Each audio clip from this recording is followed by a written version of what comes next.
Hello students, আজকে আমরা দশম শ্রেণীর গণিতের চতুর্থ অধ্যায় আয়তঘন স্টার্ট করছি। কিন্তু এক্সারসাইজ স্টার্ট করার আগে তোমাদের বেসিক কনসেপ্ট ক্লিয়ার করতে হবে। এখানে অনেক কিছু খুঁটিনাটি ব্যাপার আছে, আয়তঘন কি ঘনক কি সেগুলো না জানলে, তাদের ব্যাপারে না জানলে কিন্তু কোয়েশ্চেন আমরা করতে পারবো না। তো দেখো, আমরা এতদিন কি জানতাম, কি পড়ে এসেছি দুটো ফিগার, একটা হচ্ছে আমাদের আয়তক্ষেত্র আর একটা হচ্ছে আমাদের বর্গক্ষেত্র। এই দুটোর সঙ্গে তো আমরা সবাই পরিচিত আছি। আর বর্গক্ষেত্র মানে কি, যার চারটি বাহুই সমান, এটাও 5 হলো, এটাও 5 সেন্টিমিটার, এটাও 5 সেন্টিমিটার, এটাও 5 সেন্টিমিটার, ঠিক আছে। আয়তক্ষেত্র মানে কি, যার এটা এই বাহুটার সঙ্গে এটা সমান, এটাকে আমরা কি বলি, বড় বাহুটাকে এটাকে দৈর্ঘ্য, দৈর্ঘ্য এটাও দৈর্ঘ্য হয়, তাই তো। আর এদিকে এটা হচ্ছে আমাদের প্রস্থ, আর এটাও আমাদের প্রস্থ। এটার সঙ্গে এটা সমান, এটা আমাদের 2D ফিগার, 2 ডাইমেনশনাল ফিগার, যার মধ্যে দেখো দুটো অ্যাক্সিস রয়েছে, দুটো অক্ষ রয়েছে। এটা হচ্ছে আমাদের এক্স অক্ষ, এটা হচ্ছে আমাদের ওয়াই অক্ষ, ঠিক আছে। যার জন্য এগুলোকে আমরা বলি 2D ফিগার, যেটা আমরা এখানে তৈরি করে ফেললাম। কিন্তু এবার আমরা আসছি 3D ফিগারে, যার মধ্যে তিনটি অ্যাক্সিস রয়েছে, 3D এক্স ওয়াই জেড। যার মানে কি, দেখো আমি তোমাকে এখানে এবার ব্যাপারটা বোঝাচ্ছি। এই আয়তক্ষেত্রটাই 3D ফিগারে এসে আয়তঘন হয়ে যাবে, এটা কি হয়ে যাবে 3D ফিগারে এসে আয়তঘন, আর এই বর্গক্ষেত্রটাই 3D ফিগারে এসে হয়ে যাবে ঘনক। কিভাবে এবার আসছে দেখো, যেমন এই একটা দেখো সাবান রয়েছে, সাবানের বাক্সটা দেখো। যদি এর পিছনটা কিছু নেই, মনে করো ইমাজিন করো কি পিছনে কিছু নেই, শুধু এইখানটা রয়েছে, এই পেজটা, ঠিক আছে। একটা যেমন কপি হয়, খাতার পেজ হয়, পেজের মতন এই উপরের পেজটা রয়েছে, যার একটা দৈর্ঘ্য আছে, একটা প্রস্থ আছে। তাহলে তখন কি হবে, এটা একটা আয়তক্ষেত্র। কিন্তু এর সঙ্গে দেখো এর কি আছে, একটা হাইট আছে, একটা উঁচু রয়েছে না, এটা এই উচ্চতাটা তো রয়েছে, এটা তাহলে এটা একটা উঁচু হয়ে গেল। তখন এটা দেখো তিনটে অ্যাক্সিস, এটা তো এক্স, যেটা এটা তো ওয়াই, যেটা আগে ছিল, কিন্তু তার সঙ্গে দেখো নিচের দিকে একটা কিছু হাইট, তো এটা জেড অ্যাক্সিস এসে গেল। তাহলে এটা হচ্ছে আমাদের 3D ফিগার, যার মধ্যে দেখো তিনটে অ্যাক্সিস রয়েছে, দৈর্ঘ্য প্রস্থর সঙ্গে উচ্চতা এসে গেছে, তাই তো। তাহলে এগুলোকে আমরা কি বলবো, এগুলোকে আমরা বলবো 3D ফিগার। আর এটার নাম হচ্ছে আয়তঘন। যেটা আয়তক্ষেত্র থেকে তৈরি হচ্ছে 3D তে আসছে সেটা হচ্ছে আয়তঘন, আর যেটা বর্গক্ষেত্র আসছে সেটা হচ্ছে ঘনক। যেমন আমাদের লুডোর ছক্কা, ঠিক আছে, যার চারটে সাইড দিয়ে দেখো সেম হয়, তো সেটা 3D ফিগারে আসছে লুডোর ছক্কা, সেটা ঘন। এবার তাহলে আয়তঘনটা কিভাবে আমরা এখানে ড্র করতে পারি, দেখো এভাবে ড্র করতে পারি। এই তো একটা আয়তক্ষেত্র তৈরি করলাম, এর ভিতর দেখো এরম ভাবে আর একটা আয়তক্ষেত্র তৈরি করবে, ঠিক আছে, ঠিক সমান মাপের স্কেল দিয়ে করবে, সুন্দর হবে। এই দেখো আমি করে নিলাম, এটা হচ্ছে আমাদের একটা আয়তঘন। সিমিলারলি ঘনকের ক্ষেত্রেও তোমরা এভাবেই তৈরি করতে পারবে। এই একটা বর্গক্ষেত্র, আর ঠিক এর ভিতরে এভাবে একটা করলে, করে এগুলো তোমাদের যুক্ত করে দিলে। দেখো ক্লিয়ার হলো, এতটা ক্লিয়ার হলো। এবার দেখো আয়তঘনের কিছু জিনিস আমাদের ক্লিয়ার করতে হবে। যদি এখানে আমরা নাম দিই A B C D E F G H, ঠিক আছে, আমরা এটা নাম দিয়েছি। তো ঠিক আছে, এটা একটা আয়তঘন, এটাকে তুমি ইমাজিন করো, ঠিক আছে, এটা দেখে পুরো বুঝতে পারবে না, এটাকে ইমাজিন করতে পারছো, ঠিক লাগছে তো এই সাবানের বাক্সটার মতো। তো আয়তঘন তিনটে জিনিস আমাদের ক্লিয়ার করতে হবে। সেই তিনটে জিনিস কি, সেটা হচ্ছে ধার, শীর্ষবিন্দু আর আমাদের তল। এই তিনটে জিনিস কি হয় সেটা ক্লিয়ার করতে হবে। বর্গক্ষেত্রের এই ঘনকের ক্ষেত্রেও তোমাদের সেম হবে, ঠিক আছে। একটা জিনিস বুঝো না, এর ক্ষেত্রে তো সবই ওই ধার, তাল বা শীর্ষবিন্দু সবই ওর ক্ষেত্রে সেম হবে। তাহলে তল আমরা দেখবো কটি রয়েছে, আর আমরা দেখবো ধার কটি রয়েছে, আর আমরা দেখবো শীর্ষবিন্দু কটি রয়েছে, ঠিক আছে। আর ব্যাপারগুলো কি সেগুলো আমরা ক্লিয়ার হবো। দেখো তল মানে কি, তল মানে সবাই জানে একটা তল, যেমন এর এটা সামনের বাক্স, এই একটা তল, ঠিক আছে। ঠিক এর পিছন দিকে এরকম আরেকটা তল আছে, এখানে দুটো তল। সিমিলারলি উপরে একটা আছে রয়েছে, ঠিক তার মতন আর একটাও নিচে রয়েছে। তাহলে একটা সামনে একটা পিছনে, দুটো ছিল, উপরে একটা তিনটি, নিচে একটা চারটে, ঠিক এভাবে একটা এদিকে একটা আর এদিকে একটা, পাঁচটা ছটি তল রয়েছে, বুঝতে পারলে। এদিকে একটা তল, এদিকে একটা তল, তাহলে এটা আমাদের 6টি তল। সেটা তোমাদের ঘনকের ক্ষেত্রেও হবে 6টি তল, আর আয়তঘনের ক্ষেত্রেও হবে 6টি তল। ধার কোনগুলোকে বলবো, দুটি তল যে লাইনটাতে এখানে মিলছে, এই একটি তল আর এই একটি তল, দুটো তল কোনখানে মিলেছে, এই লাইনটাতে মিলেছে, তাহলে এটা একটি ধার। সিমিলারলি এদিকে একটা ধার, এই তলটা মিলেছে, এই একটা ধার, এটা একটি ধার, এটা একটি ধার, তাহলে এখানে দেখো 4টি ধার আমরা পেয়ে গেলাম। সিমিলারলি পিছনে চলে আসো, পিছনেও 4টি ধার রয়েছে, এইরকম এই 4টি ধার, তাহলে 4টে 8টি ধার হয়ে গেল। এবার এদিকে চলে আসো, এদিকে কটি ধার রয়েছে, এদিকেও 4টি ধার নেবে না, কারণ এই ধারগুলো তো যখন আমরা দেখো এইটা করছিলাম তখন তো এই ধারটা একবার নিয়ে নিয়েছি, যখন এদিকে করবো তখন আর এই ধারটা আমরা নেবো না, কারণ এই ধারটাও নিয়ে নিয়েছি, এই ধারটাও নিয়ে নিয়েছি, তখন শুধু উপরেরটা আর নিচেরটা। তাহলে 4 4 8টা ছিল, 9টা 10টা, আর এদিকে এসে সিমিলারলি এদিকেও 11টা 12টা। খালি উপরেরটা নিচেটা নেবো, কারণ এইটা আর এই ধারটা আমরা যখন এটা কাউন্ট করছিলাম তখনই ধরে নিয়েছিলাম এটা এভাবে। তাহলে 4টি সামনে 4টি পিছনে, এখানে 8টা 9টা আর এদিকে 10টা 11টা, সরি ভুল বললাম, 4টে 8টা 9টা 10টা 11টা 12টা। তাহলে ধার রয়েছে আমাদের 12টি, ধার রয়েছে আমাদের 12টি। কেমন ক্লিয়ার হলো? এবার শীর্ষবিন্দু দেখো, শীর্ষবিন্দু মানে এই কোণের বিন্দুগুলো, এই বিন্দুগুলো যেখানে দুটো ধার যে মিলিত হয়েছে, এই বিন্দুগুলো 1টা 2টো 3টে 4টি, পিছন দিকে রয়েছে 5টি 6টি 7টি 8টি, তাই তো? তাহলে আমাদের শীর্ষবিন্দু রয়েছে 8টি, শীর্ষবিন্দু রয়েছে আমাদের 8টি। কেন কি দেখো, তাহলে 1 2 3 4 আর পিছন দিকে 4 রয়েছে, 5 6 7 8। তো আমরা এগুলো কেন নিচ্ছি না? প্রশ্ন করতে পারো কি এগুলো কেন নিচ্ছি না? এগুলো তো আমরা নিয়েই নিয়েছি। এই যে বিন্দুটা, এটা যখন সামনে এখানে নিচ্ছি, এটা তো একই, আর এদিকে তো আলাদা নয়, বিন্দুটা তো এটা সেমই। তাহলে এটা হচ্ছে 8টি শীর্ষবিন্দু। তোমরা সামনে কোনো বাক্স থাকলে, এরকম ফোনের বাক্স বা যে কোনো এরকম থাকলে সেটার সঙ্গে ম্যাচ করে তবে ব্যাপারটারও ক্লিয়ার করতে পারবে। তল ধার শীর্ষবিন্দু ক্লিয়ার হলো। চলো এবার আমরা কিছু ফর্মুলা আছে সেগুলো আমাদের জানতে হবে। সেই ফর্মুলা গুলো কি দেখো, সবার প্রথমে আমরা জানবো আয়তক্ষেত্রের ক্ষেত্রফল। আয়তক্ষেত্রের নয়, আয়ত ঘনের ক্ষেত্রফল আমরা জানবো। তো আয়তক্ষেত্রের ক্ষেত্রফল তো তোমরা জানো, আয়তক্ষেত্রের ক্ষেত্রফল কি হতো আমাদের, কি ফর্মুলা ছিল? দৈর্ঘ্য গুণিত প্রস্থ, এটাই তো আমাদের ক্ষেত্রফল ছিল। দৈর্ঘ্য গুণিত প্রস্থ, এটাই তো আমাদের আয়তক্ষেত্রের ক্ষেত্রফল। যারা ইংলিশ মিডিয়ামে পড়ো তারা L × B লিখতে পারো, LB। L মানে দৈর্ঘ্য, তার B প্রস্থ মানে ব্রেথকে আমরা B বলি, তাই L × B, এটা হয় আয়তক্ষেত্রের ক্ষেত্রফল। এবার আয়ত ঘনের ক্ষেত্রফল কত? আয়ত ঘনে দেখো এইভাবে মনে করো, এটা একটা আয়তক্ষেত্র রয়েছে, একটা তল, এই তলটা একটা আয়তক্ষেত্র। তাহলে এর ক্ষেত্রফল কি হবে? দৈর্ঘ্য গুণিত প্রস্থ, দৈর্ঘ্য গুণিত প্রস্থ। সিমিলারলি এর উল্টো দিকেও ঠিক এর মতন একটি তল রয়েছে, এরও হবে দৈর্ঘ্য গুণিত প্রস্থ। মানে এখানে যদি আমি লিখে দেখাই, এটা আমাদের দৈর্ঘ্য, এটা আমাদের দৈর্ঘ্য, আর এটা আমাদের প্রস্থ, এটা আমাদের উচ্চতা, তাই তো? তাহলে এটা আমাদের এখানে দৈর্ঘ্য, এটা আমাদের দৈর্ঘ্য, এখানে আমাদের প্রস্থ কয়, এটা আমাদের প্রস্থ, ঠিক আছে? তাহলে দৈর্ঘ্য প্রস্থ উচ্চতা আমি লিখলাম এখানে। এবার দেখো যে কোনো একটি তলে আমি বললাম, তাহলে এই তলটির ক্ষেত্রফল কি হলো? দৈর্ঘ্য গুণিত প্রস্থ।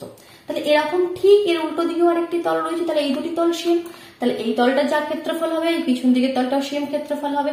তাহলে এই তলটার ক্ষেত্রফল দৈর্ঘ্য ইন্টু প্রস্থ, তাহলে এরকম দুটি তল রয়েছে, তাহলে ওই দুটি তলের ক্ষেত্রফল কি হয়ে গেল? তাহলে 2 বার 2 গুণিত দৈর্ঘ্য গুণিত প্রস্থ। এতটা ক্লিয়ার হলো?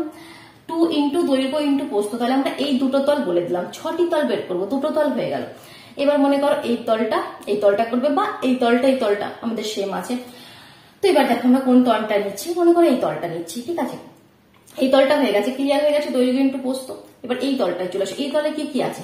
দৈর্ঘ্য আছে আর উচ্চতা আছে, দৈর্ঘ্য আছে আর উচ্চতা। তাহলে এর ক্ষেত্রফল কি হবে? দৈর্ঘ্য × উচ্চতা, দৈর্ঘ্য × উচ্চতা, তাই তো? বুঝতে পারছো? দৈর্ঘ্য × উচ্চতা। তাহলে এরকম সিমিলারলি এদিকে একটা রয়েছে, এদিকে দুটো রয়েছে, দুটো শেপ তৈরি হচ্ছে না? তাহলে +2 × দৈর্ঘ্য × উচ্চতা প্লাস, দেখো এই তল দুটো হয়ে গেছে। এবার এই ছোট তল দুটো বাকি আছে, তাই এই তল দুটো এবার দেখি আমরা কি হচ্ছে। এখানে কি রয়েছে দেখো, এটা হয়ে গেল আমাদের দৈর্ঘ্য আর প্রস্থ নেওয়া হয়ে গেছে, এটা দৈর্ঘ্য আর উচ্চতা নেওয়া হয়ে গেছে, এটা দেখবো।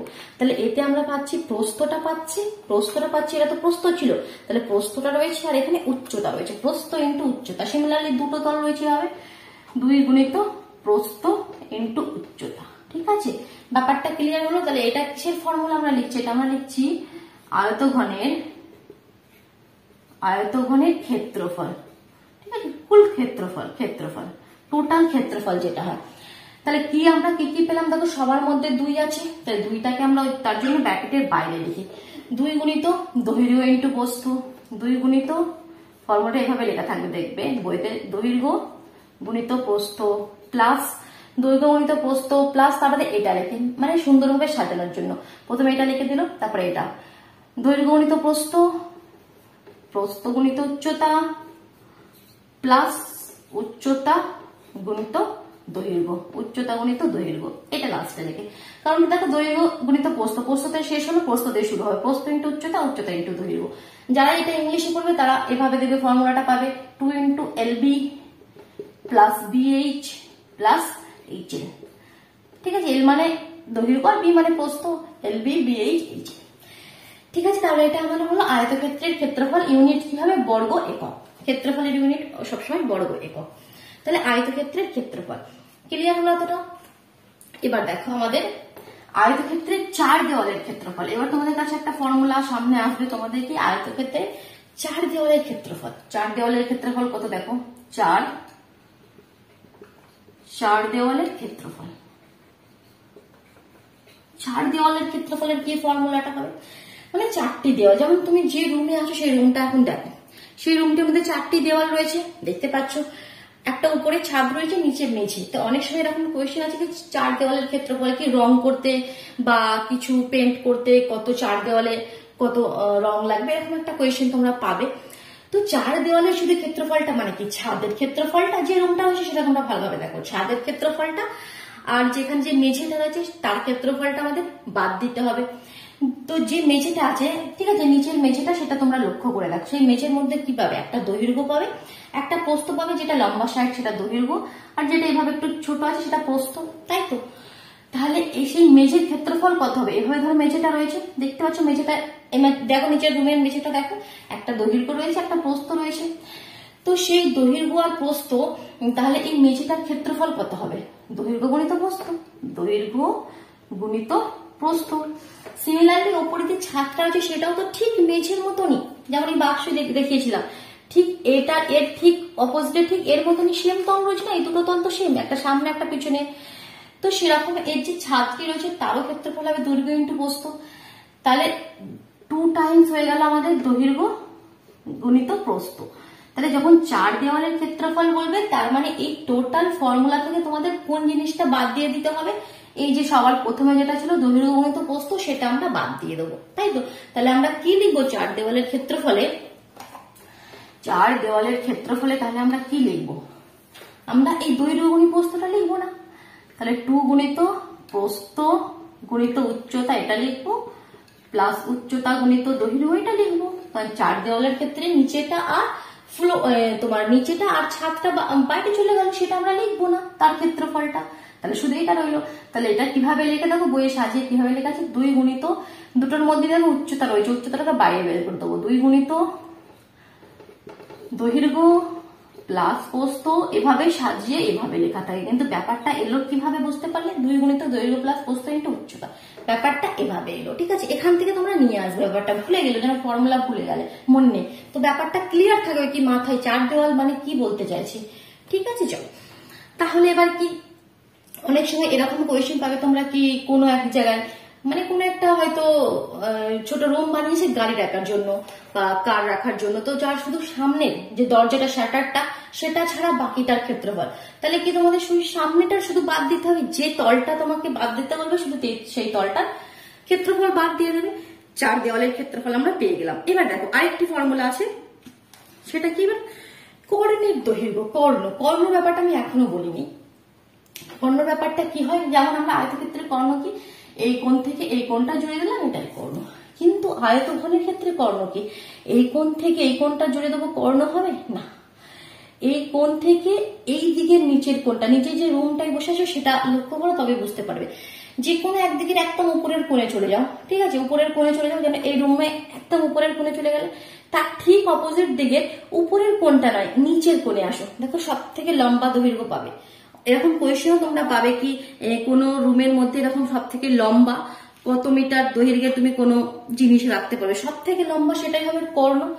দেখো উপরের কোণ থেকে ঠিক নিচের কোণে এভাবে কোণাকুণি যদি তুমি যেটা হচ্ছে সেটা হচ্ছে আমাদের কর্ণ।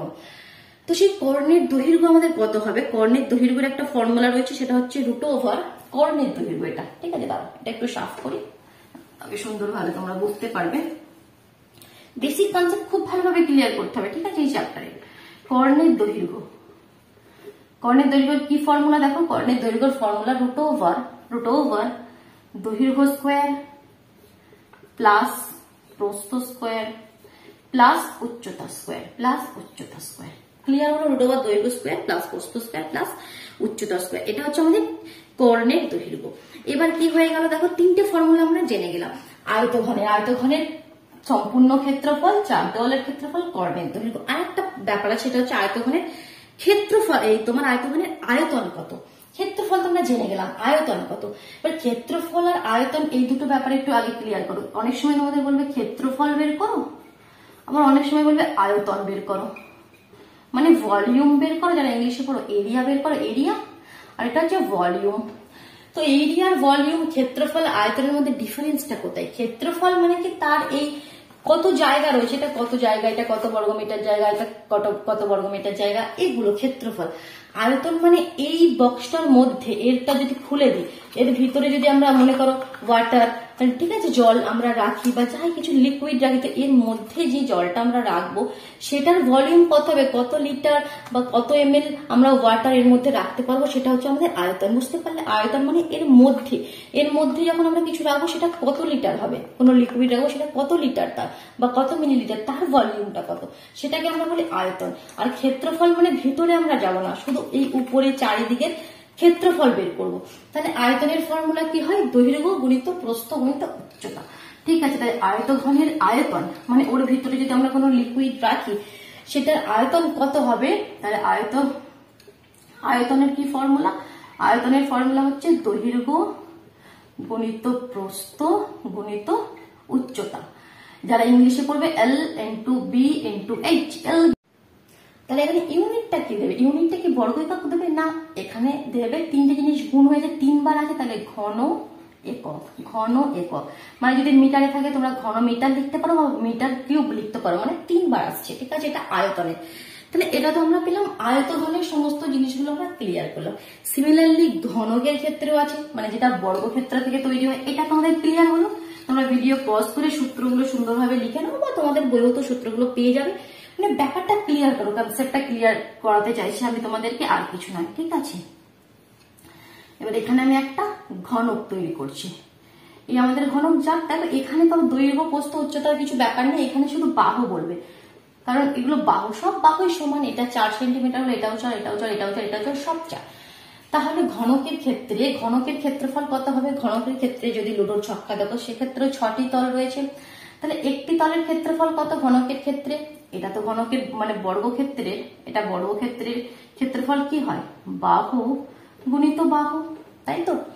যেমন আয়তক্ষেত্রে হয় L × B, দৈর্ঘ্য গুণিত প্রস্থ। এর তো দৈর্ঘ্য প্রস্থ নেই, তাই বাহু × বাহু, তার মানে বাহু স্কয়ার। তাহলে এখানে বর্গক্ষেত্রে 6টি তল রয়েছে, এখানে 6টি তলকে আমাদের আলাদা আলাদা বের করতে হলে এক্ষেত্রে বের করতে হবে, মানে 6টি তলই তো সেম হবে, 6টি তল তো সেম। তাহলে 6 × বাহু স্কয়ার। এটা হচ্ছে বর্গক্ষেত্রের ক্ষেত্রফল, এটা হচ্ছে ঘনকের ক্ষেত্রফল। এটা হচ্ছে আমাদের ঘনকের ক্ষেত্রফল। ঘনকের ক্ষেত্রফল কত? 6 × বাহু স্কয়ার, বর্গ একক। ইউনিট সবসময় লিখতে হবে, বর্গ একক। এটা ঘনকের ক্ষেত্রফল। এবার ঘনকের কর্ণের দৈর্ঘ্য কি হবে? ঘনকের কর্ণের দৈর্ঘ্য তোমাদের কি হবে? √3 × বাহু। কেন? দেখো আমাদের কি ফর্মুলা, আয়তক্ষেত্রের কর্ণের দৈর্ঘ্যের কি ফর্মুলা? √ ওভার দৈর্ঘ্য স্কয়ার প্লাস প্রস্থ স্কয়ার প্লাস উচ্চতা স্কয়ার। তাহলে এখানে দৈর্ঘ্য প্রস্থ সহিত বাহু, বাহু স্কয়ার প্লাস বাহু স্কয়ার প্লাস বাহু স্কয়ার, তাহলে 3বার বাহু স্কয়ার, √3 × বাহু স্কয়ার। বাহু স্কয়ার আছে, তাহলে সেটা বাহু তো রুটের বাইরে চলে যাবে, যার জন্য এটা ফর্মুলা হচ্ছে √3 × বাহু। তাহলে ঘনকের কর্ণের দৈর্ঘ্য হচ্ছে √3 × বাহু। ঘনকের কর্ণের দৈর্ঘ্য কি হচ্ছে? √3 × বাহু। এবার দেখো, এবার ঘনকের যদি 4 দেওয়ালের ক্ষেত্রফল হয় সেক্ষেত্রেও কোনো কিছু নেই, তাহলে 4 দেওয়ালের ক্ষেত্রফল 4 × বাহু স্কয়ার, 4 × বাহু স্কয়ার, কারণ এখানে তো আর আলাদা কিছু নেই না, সবই তল তো এখানে সমান। তাহলে ঘনকের আয়তন মানে তার মধ্যে যদি কোনো লিকুইড রাখি সেটা কত হবে? তার ফর্মুলা কি হবে? তার ফর্মুলা এটা যেমন দৈর্ঘ্য গুণিত প্রস্থ গুণিত উচ্চতা, তাহলে এর ক্ষেত্রে দৈর্ঘ্য প্রস্থ উচ্চতা সবই সেম, তার মানে কি হবে? বাহু × বাহু × বাহু। ঘনকের আয়তনের ক্ষেত্রে কি হবে? ঘনকের আয়তন কি হবে? বাহু × বাহু × বাহু। তো এটাকে আমরা কিভাবে লিখি? বাহু কিউব, মানে বাহুকে 3বার গুণ করবো, এত এটা আমাদের। আর বর্গ একক হবে না, হবে ঘন একক। আয়তনের ক্ষেত্রে ইউনিট হয়ে যাবে ঘন। ঠিক আছে, ঘন একক। তাহলে এগুলো হচ্ছে আমাদের বেসিক কনসেপ্ট আয়ত ঘন আর ঘনকের। এবার এক্সারসাইজ আমরা আজকে স্টার্ট করছি না, নেক্সট দিন আমরা এক্সারসাইজ স্টার্ট করবো। তোমরা এই বেসিক কনসেপ্টটা খুব ভালোভাবে আবার রিপিট করে দেখে নাও, কেমন না? তো আরেকবার আমি বলবো পুরো ব্যাপারটা। দেখো তাহলে আমরা কি পড়লাম। এটা আমাদের একটা আয়ত ঘন, ঠিক আছে? একটা আয়ত ঘন, যেমন জুতোর বাক্স দেখো বা ফোনের বাক্স দেখো, তাহলে আয়ত ঘনের 6টি তল রয়েছে, একটা সামনে, একটা পিছনে, একটা উপরে, একটা নিচে, একটা এদিকে আর একটা এদিকে, 6টি তল। আর তোমাদের ধার কটি রয়েছে? তল যেখানে মিলিত হচ্ছে, এই একটি ধার, এই একটি ধার, এই একটি ধার, এই একটি ধার, সামনে 4টি রয়েছে। সিমিলারলি পিছন দিকেও 4টি রয়েছে, দেখো পিছন দিকেও 4টি রয়েছে।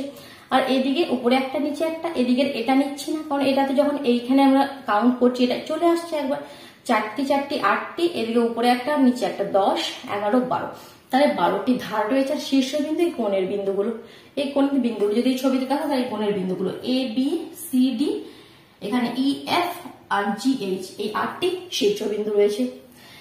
তো এগুলো হচ্ছে আমাদের বেসিক কনসেপ্ট। তারপরে আমরা যেগুলো করলাম সেগুলো আরেকবার রিপিট করে নাও, দেখে নাও ভিডিওটা কেমন। চলো টাটা।